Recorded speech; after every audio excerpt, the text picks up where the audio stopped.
Here we go.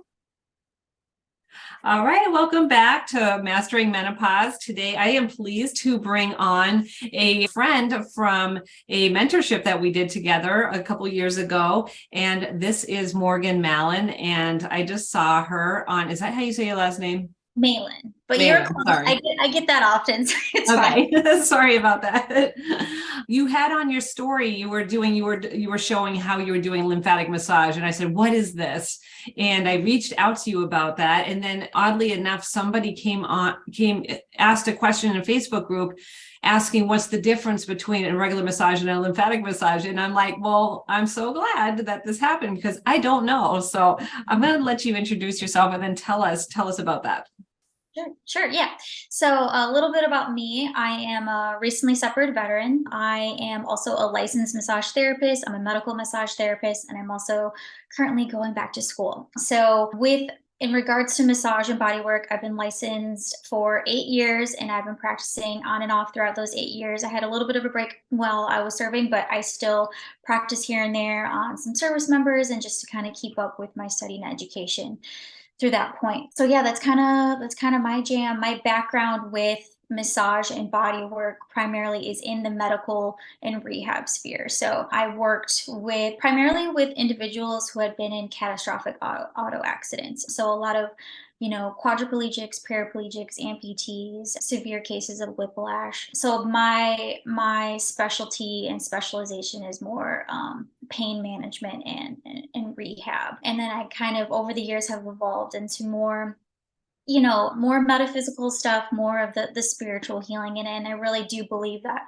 it is this combination of inner and outer worlds in terms of massage and body work, right? We're not just treating the body physically because obviously it's so multifaceted and just what we are as humans. So I really like to have that mindset while I'm practicing. It's not just a body that I'm working on at a table, it's a human and it's a soul and everything that you've gone through in your life, is has memories that are stored within the body. So that's kind of how I view massage and body work.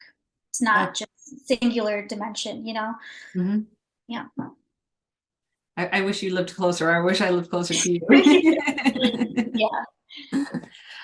So, can you tell us the difference between like a lymphatic massage and a regular massage, or you just kind of incorporate everything, whatever the person needs?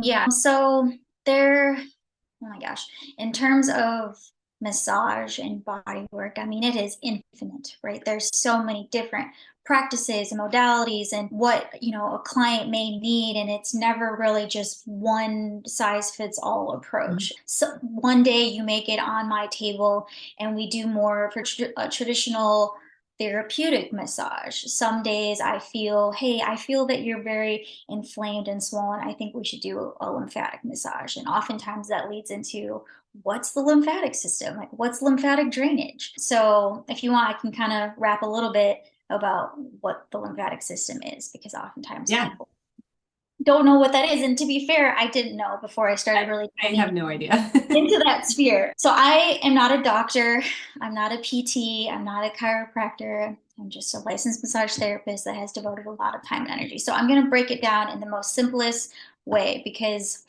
I find in the rehab space we can throw out all these fancy words and names and you might impress some people, but we want to create change, right? And so I want to be able to present the information to you and to your listeners in a very tangible, understanding way. So just let me know if I'm kind of starting to go outside that sphere and bring you back Okay. to a little bit. Okay. So basically, what the lymphatic system is your body's sewage system.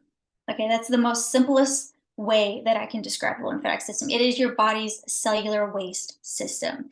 So it works in conjunction with our circulatory system, our immune system, and basically it's a colorless odor, or I'm sorry, colorless fluid that is quenching our and bathing our entire body. And we have millions and millions and millions of nodes within our body. And we have over 700 lymph clusters. So if you just sit with that for a minute and think about how intricate the system is. It's very superficial. And basically what it does is that anytime we have cellular waste or buildup, and that's just existing as humans, right? I mean, we're constantly, cells are dying off, we're repairing, regenerating, we're creating new ones. That gets pushed out through the lymphatic system and gets cycled through the heart. So when that gets blocked, we become very toxic. And so those lymph passages and lymph nodes get blocked and stored, and then that fresh lymph isn't able to move and cycle through the heart. And that's where we start to see swelling, inflammation, pain, injuries, joint pain. Yeah, I mean, it's endless, sluggish, fatigue. I mean, I could go on and on about all of the different sensations that we experience when our lymph is blocked. Okay, wow. Yes. No, like no idea, right? I honestly, like, I mean, I've heard of it, but I've never, realized the extent. So, Yeah. okay, so when would it be beneficial to work on the lymphatic system? I would imagine it would be beneficial to work on the lymphatic Sure. Yeah. system. Yeah. So there's the thing with the lymphatic system is, unfortunately, it's never addressed. We're seeing it fortunately, we're seeing it more and more in like holistic wellness spaces where people are addressing the lymphatic system, but typically we don't ever address it until something serious happens, like lymphedema, lymphoma, where it's a serious issue. But things that you can kind of start to look towards, or why I should get it, is autoimmune issues. So any autoimmune issue, fibromyalgia, Lyme disease. If we're constantly active, working out,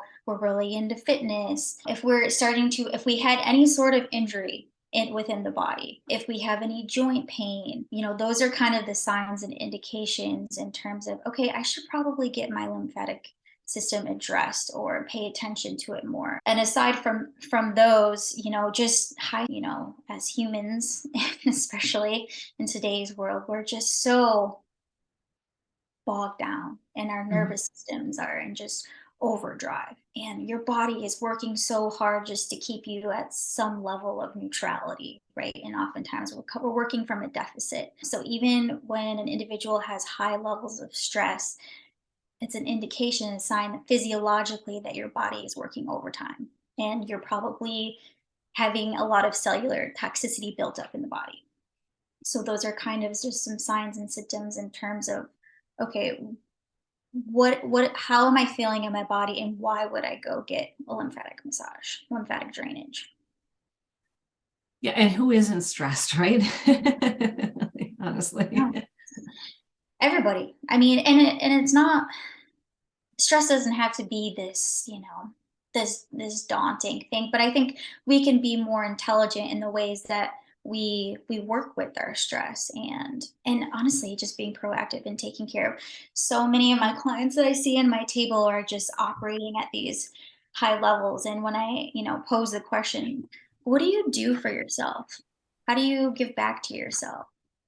It's just crickets, or they laugh, or, oh, nothing, like, I don't deserve it, I have a family to take care of, I'm working full time, I have X, Y, and Z going on, like, I don't have the time, or I don't deserve to take care of myself. But we can only pour out of an empty cup for so long, right? And if we're not really giving back to ourselves, we're actually giving that to the extent of the people that are around us. So I just really would love to see the shift of the mindset of, when it comes to self-care and taking care of our bodies and nourishing ourselves at a deeper level, because we do, number one, deserve it. And that's how we show up better in the world, you know?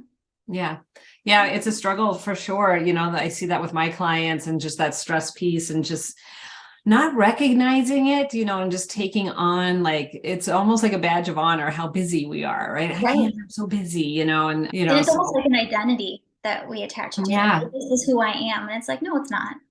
Deep Yeah. down in there somewhere, this isn't who you are. This is just distractions, right? Mhm. Uh, yeah.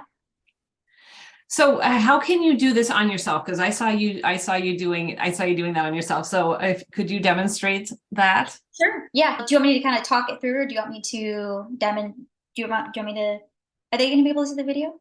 Yeah. Oh, The okay, awesome. yeah. Um, okay, Well, so let's talk it, and then yeah. okay, cool, yeah. So in terms of treatments for the or manual lymphatic drainage. There's various different things that you can do for it.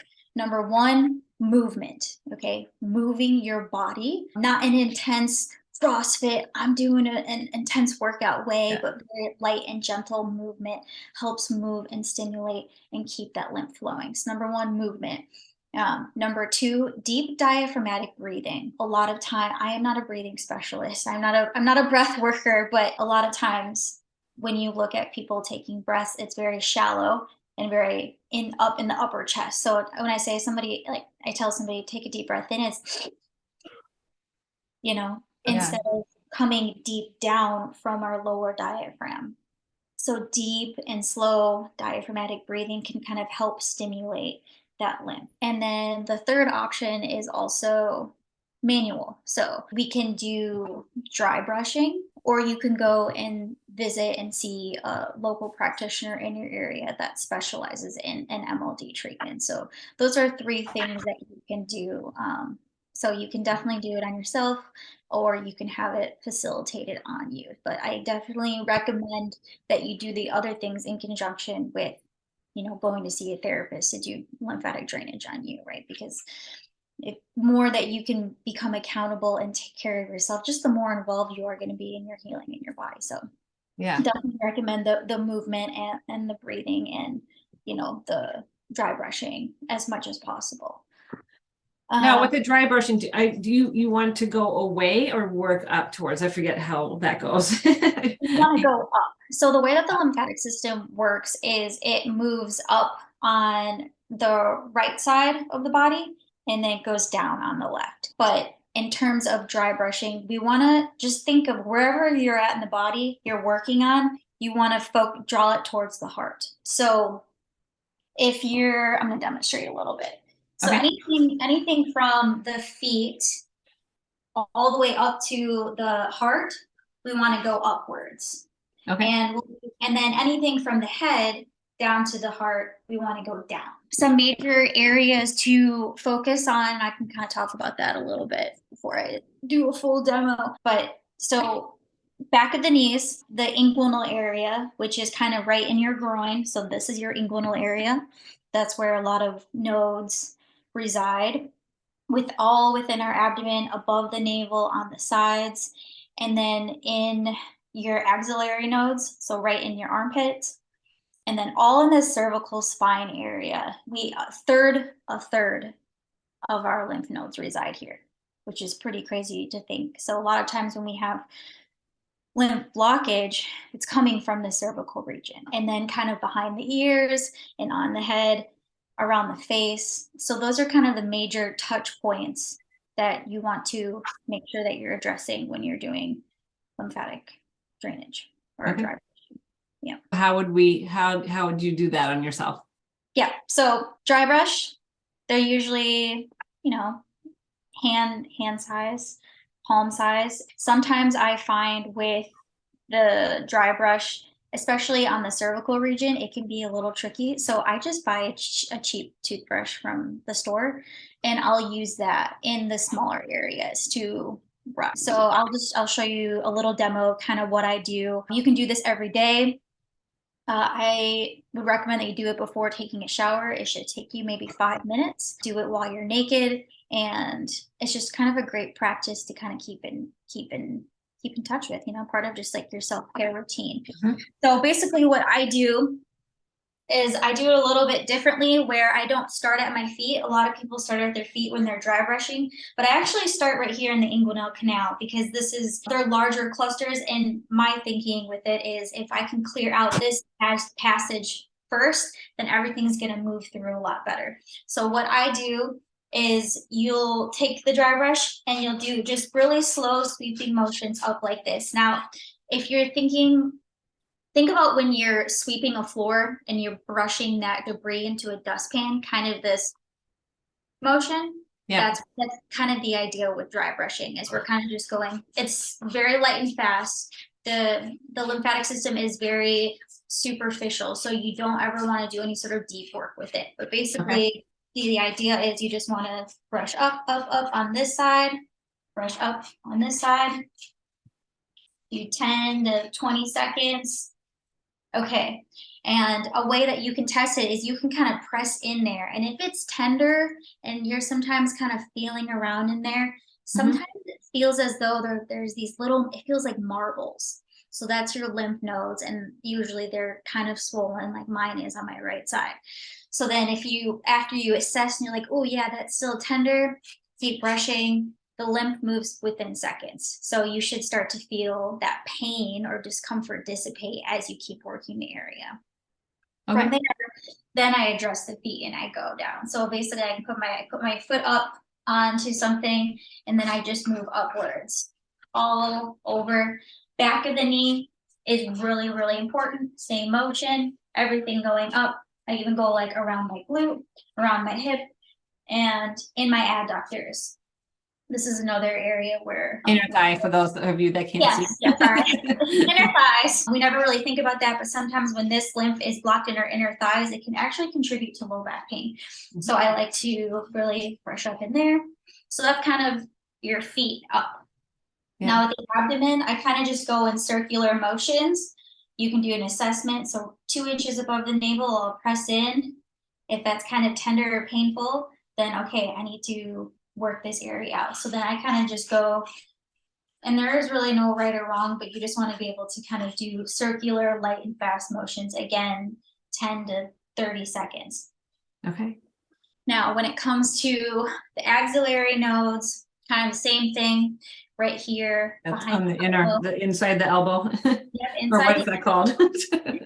inside the elbow. Okay. And a lot of times with this, I'll bring my arm up overhead and I'll help encourage it going down.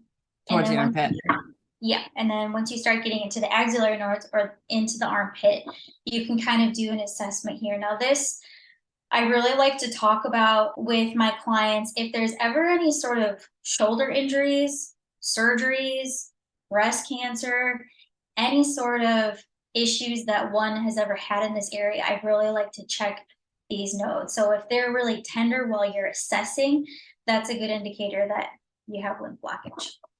So with there, same concept, down, down, down. You know, kind of go around the breast tissue, down, down, down. Same thing on this side. And then for the cervical region, bust out my handy dandy toothbrush. Yeah. And basically, so you want to do, so within your clavicle, you have your supraclavicular area and infraclavicular area. So what you want to do is you just want to go back and forth just like that. Super light and fast. So for those that can't see, it's like basically from the neck, bottom of the neck clavicle towards the top of the shoulder. Yep, exactly. Yep. Kind of where those two little bones. And then sweeping, kind of fanning down, yep, like fanning out and then down. Yep. And then right on the collarbone there, you just kind of want to go side to side, back and forth, super light. And then I'll go up right where my earlobe kind of touches my jaw point right here. Mm-hmm. And then you just go down. Same thing on this side. And then I can also use the toothbrush around my mouth. So we have lymph nodes right in here. So I just kind of go like this. Brushing it down. Do these areas correspond to anything? Like you said, like shoulder pain and, you know, I'm just curious if it's like kind of like reflexology, you know, how certain. You mean in terms of different organs? Well, I wouldn't say so much correlates with different organs as it does what pain is being presented in that area that's correlated to it, right? Okay. So with the axillary, the armpit, that correlates with the shoulder. Sometimes when I'm working in the legs, I'll ask, have you ever had an injury in this leg? And they're like, yeah, I had Achilles surgery. I'm like, okay, that makes sense, So I would say in that way, wherever we're presented with pain, that's a great indication to see if there's a lymphatic blockage in there. Okay. And that's pretty much it in terms of dry brushing. I think we like to overcomplicate it and make it like, I don't want to, a lot of my clients say, I don't want to do it wrong, but you can't really mess it up. You really can't. Don't overthink it. Just light and fast, everything towards the heart. And what else? Is that brush really soft?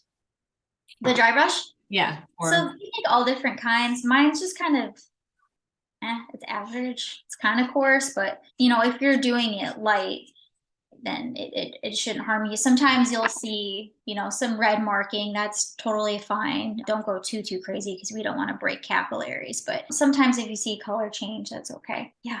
What else?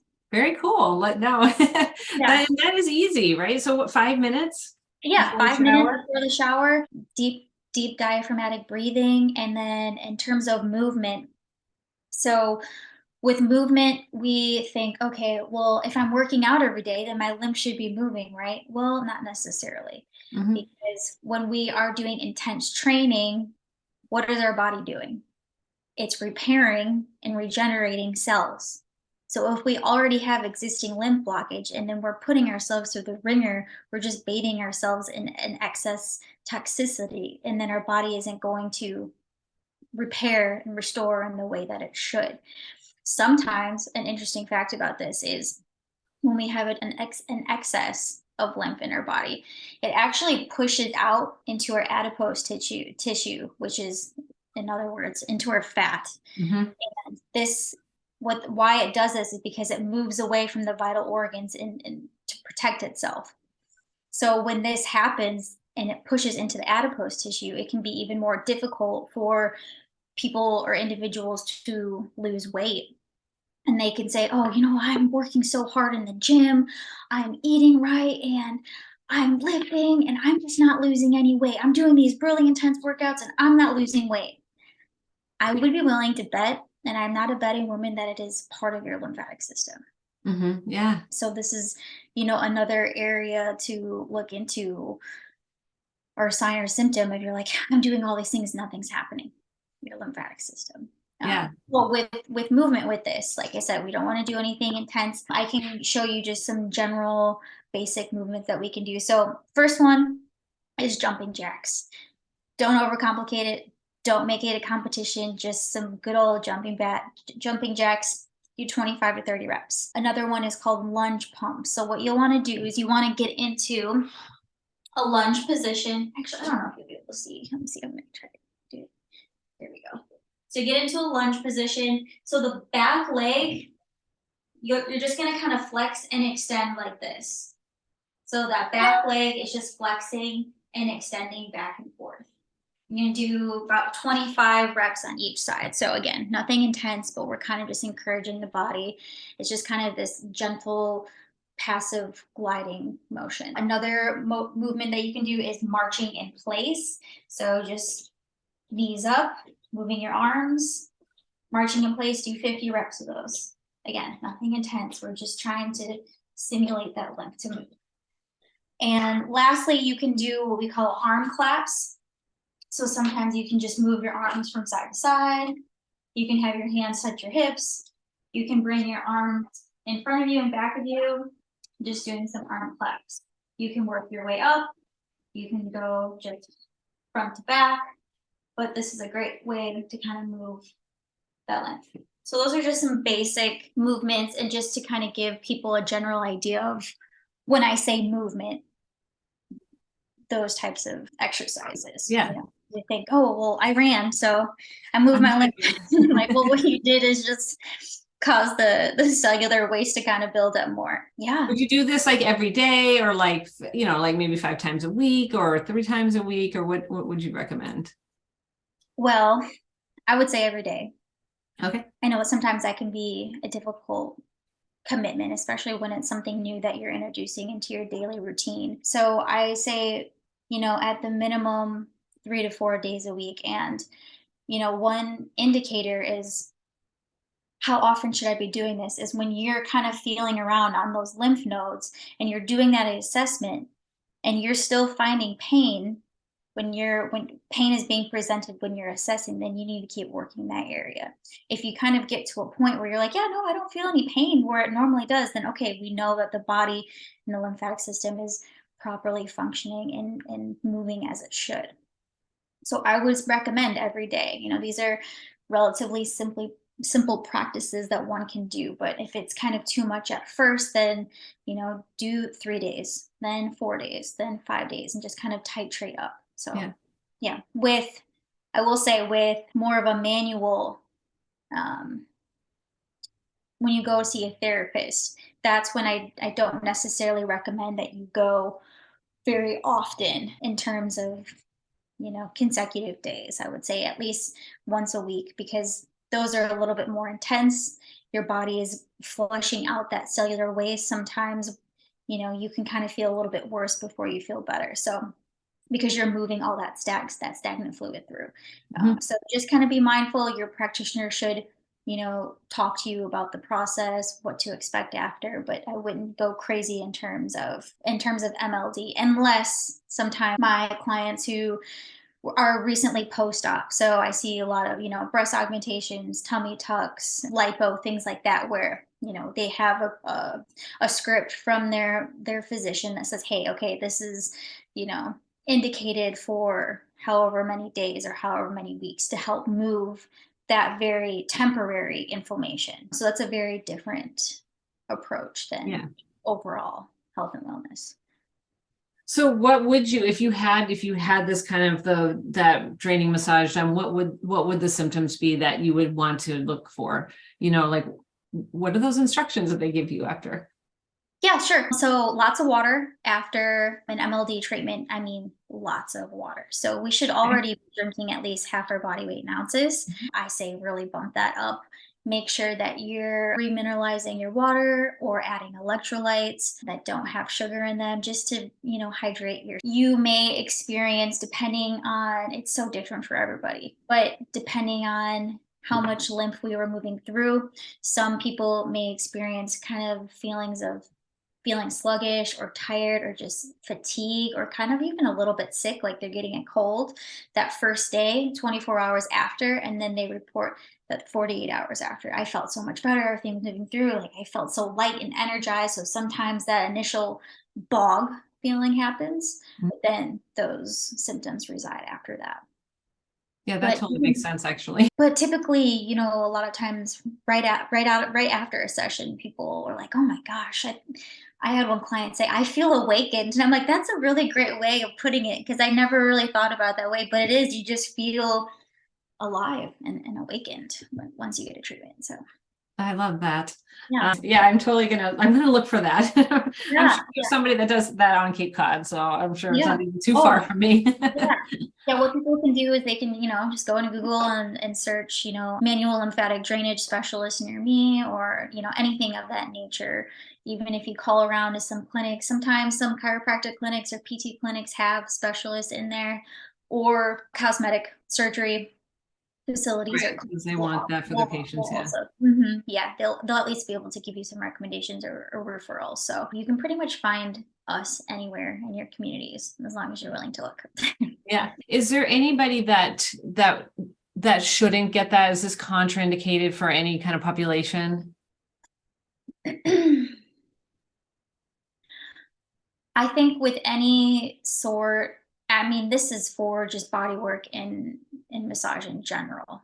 If you have anything severe going on, you need to make sure that you get clearance, obviously, from your primary medical physician first and foremost. Once you get clearance from them, hey, yeah, I'm good to go, then we're good. But I've used lymphatic drainage on oncology, pain injury. I've even started using it with people. Now, I don't have any research to back this up. This is all anecdotal, but Mhm. I started using it with people with long haul COVID symptoms. And we're actually finding great success in using MLD treatments with them. So, in terms of contraindications, if you are diagnosed with any sort of severe illness, just make sure that you get the green light from your doctor. Otherwise, I mean, not really, no. Yeah, I would I really imagine do, because it is so gentle. beneficial. Yeah. Yeah, I do really believe that it can be for everyone. So So if you get a massage like that, that's not going to be any pressure. That's just going to be very light.